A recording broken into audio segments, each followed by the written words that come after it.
ka namin, Panginoong Hesukristo.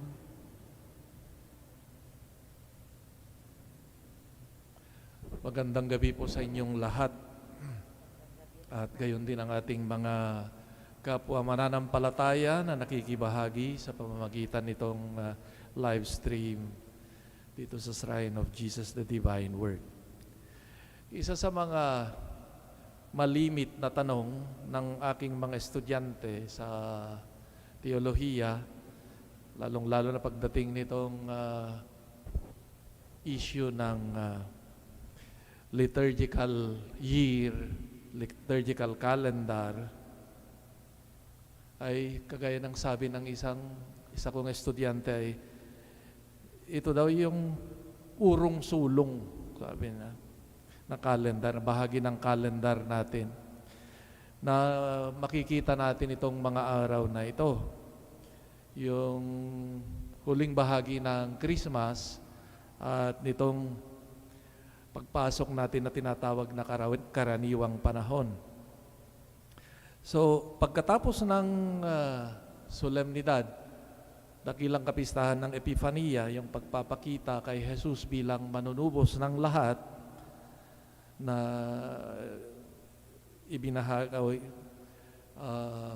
kinatawan ng mga mago, darating naman yun si Jesus bilang isang bata, no? Pagdating naman sa binyag ni Jesus na pinagdiriwang natin nung nakaraang linggo, si Jesus na ay isang adult na. May matanda na. At sabi natin ito yung end, katapusan ng Christmas. Then, ito, papasok yung popular celebration natin ng Jesus Nazareno, yung suffering Christ, tuwing January 9. Ngayong third Sunday, ito papasok na naman ang celebration ng Santo Niño. Bata na naman si Jesus. No? Pagdating ng February 2, nandiyan na naman yung celebration, yung ng presentation of the Lord in the temple. Ito, isang paslit na naman. Kaya sabi nga nung isang estudyante ko, ano ba ito, Father? No? Urong sulong, no? Bata, matanda, naghihirap na, balik ng bata. Hindi ba pwedeng ayusin naman yung kalendaryo ng simbahan na yan? Tama naman, no? Yung concern niya, no? Urong sulong, sabi nga ng... No? Pero ang aking sagot, I usually explain this that itong mga pagdiriwang natin ng taong liturgical o yung liturgical seasons, ang focus ay itong yung iba't ibang yugto ng buhay ni Jesus dito sa lupa, mula sa kanyang sa paghihintay sa Advent, ang kanyang kapakanakan sa Christmas, no? Tapos yung kanyang public ministry, na ito yung panahon ng tinatawag nating karaniwang panahon o ordinary season. Tapos yung Kwaresma at pagkabuhay, no? Na pinagdiriwang natin yung kanyang pagpapakasakit, kamatayan at pagkabuhay. Sa lahat ng mga ito, ang ipinagdiriwang hindi yung mga partikular na aspeto na yon, kundi ang kabuuan ng misteryo ni Kristo. It is the whole mystery of Christ that we celebrate, especially what we call the Paschal mystery.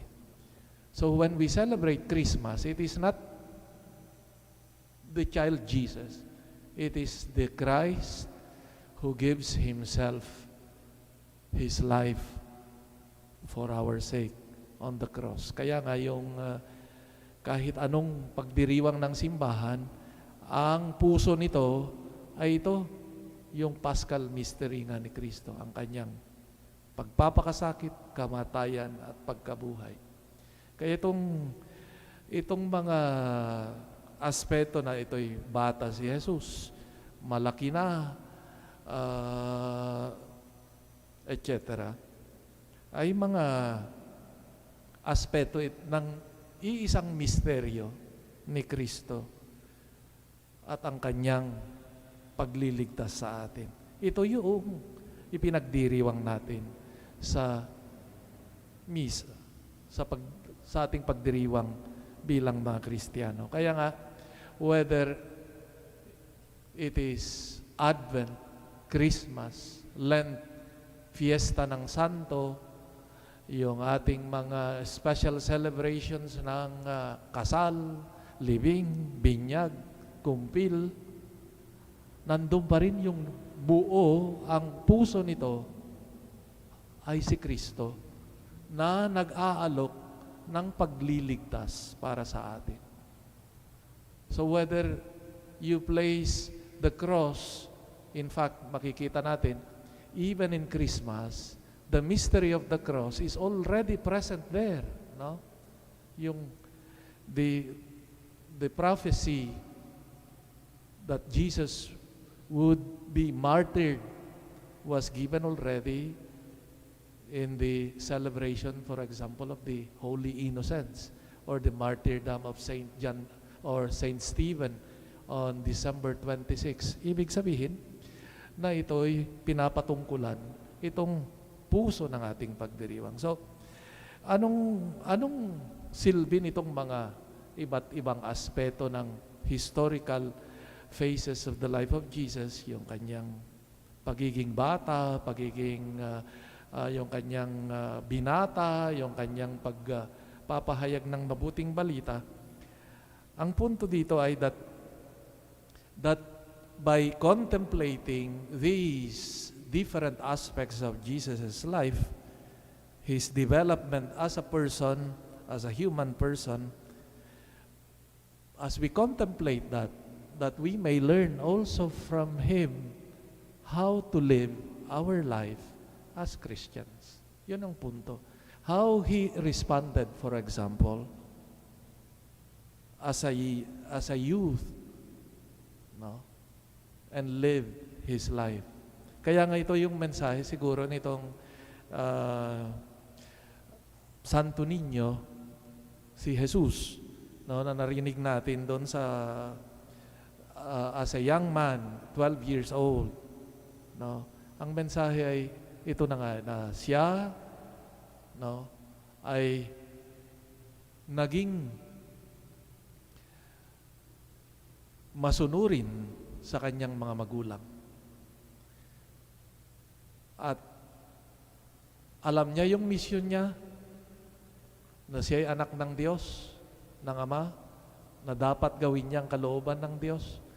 Pero bilang anak ng pamilya ni Jose at Maria, kinailangan niya ring pumasok doon at sumunod.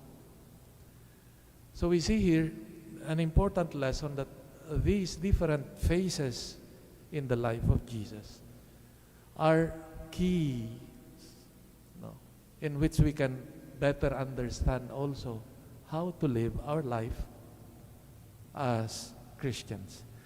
Isa sa mga aral siguro ay ito, no? Kagaya ng sabi ng Ebanghelyo na si Jesus ay sumunod, bumaba kasama nila ng kanyang magulang at naging masunurin sa kanila.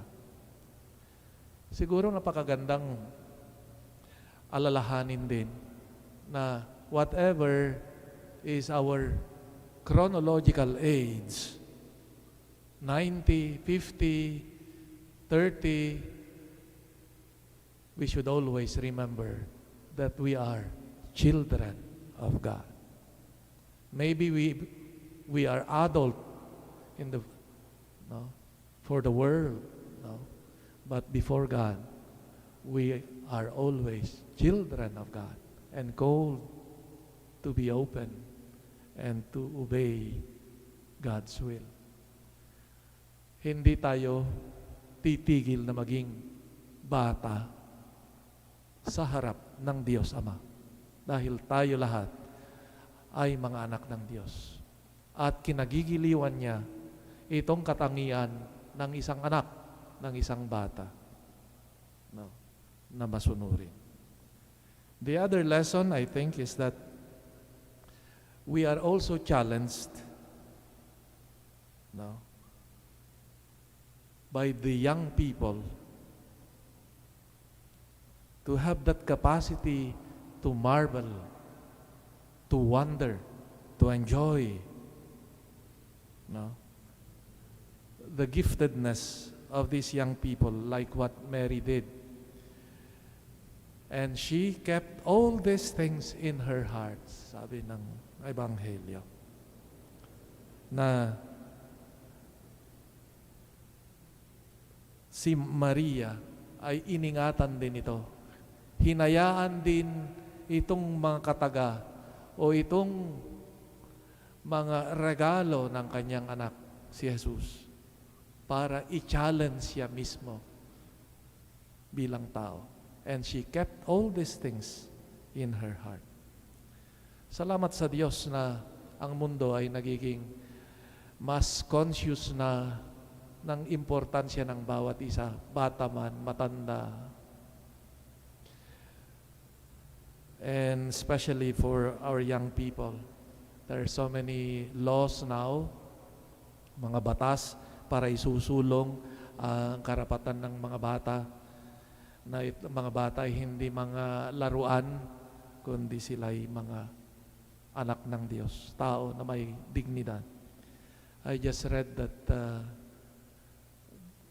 ang presidente yata he signed a better law to facilitate the adoption of children who are eligible for adoption.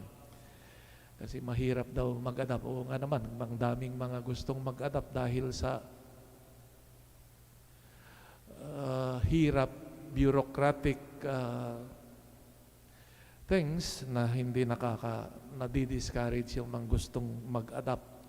All these things. I think yung concern for the young people, no, na ipagpatuloy natin at tulungan natin sila na that we value them. We value the giftedness of young people, children. I was surprised that to read na halimbawa ilan na yung mga bansang who were in the decades 60s or 70s who were promoting aggressively the control of population. Now they are encouraging the couples to have more children. Kasi nakita nila yung detrimental effects nito. Isa, dalawang anak, hindi nga sapat para palitan yung magulang. Problema na sila ngayon ng workforce. Maraming industry, pero wala nang bata na papalit sa kanila. Ang daming matatanda, walang bata, sino nang magsusupport? So, they have realized that now, there is what they call the demographic winter. Kaya yung mga Filipinos na, salamat na mayroon pa tayong ipapadala sa, no, sa maging OFW. Ito, inaasahan na ng mga ibang bansa dahil ito, no. So, our respect for life, whatever stage that is part of our vocation as Christians, but especially taking care of the young people. As Jesus has shown us that being a child, no, the dignity of being a child shown by Jesus. Amen.